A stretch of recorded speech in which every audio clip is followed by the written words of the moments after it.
All right, we're live. Hi, everybody. How's it going? I'm Joe. In case you don't know me, I'm the game director here on Marathon. To my left here, or potentially on the right on your screen, depending on if it's mirrored, is Joe Cross, everybody's favorite Joe, our director on Marathon.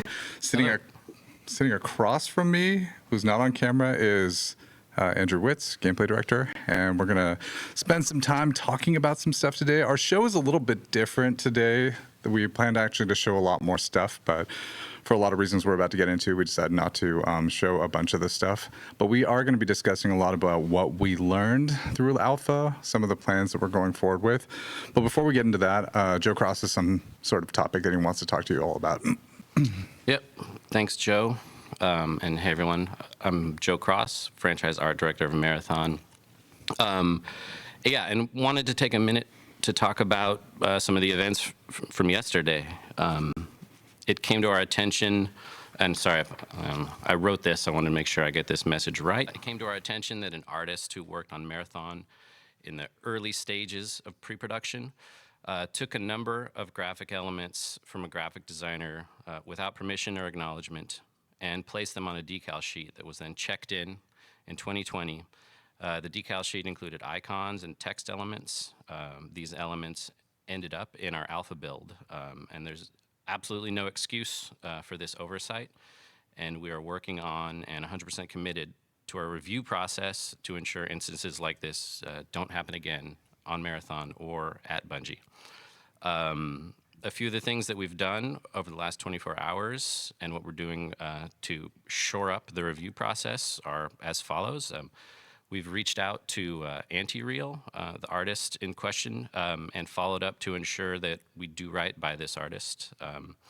We're auditing all of the previous work by the artist, the internal artist, including the environment decals already in the build, which is part of why we're delaying some of the content we're going to show today.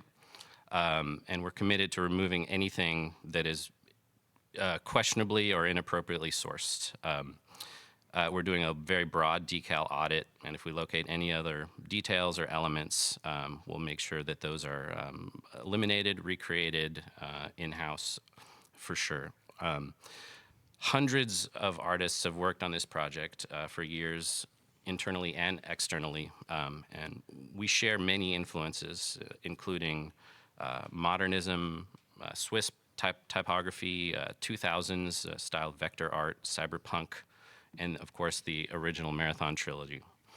Our style is a result of all of those inspirations. And it's also worth noting that none of our external partners who've worked on branding or any part of the visual design of our game were involved with this situation.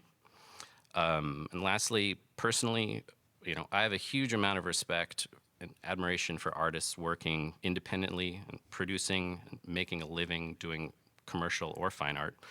And we've worked with many of them. It's one of my favorite parts of the job is to make those connections and create content and collaborate. And so to that extent, I want to send my personal apology to Antireal, whose work was used in this case.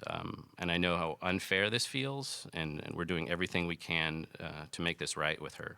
Her work is fantastic, and we clearly share mutual appreciation for a specific genre of graphic design, and it's very exciting, and I'm excited to have folded that into our style in general. So thanks for listening, and thanks for your patience.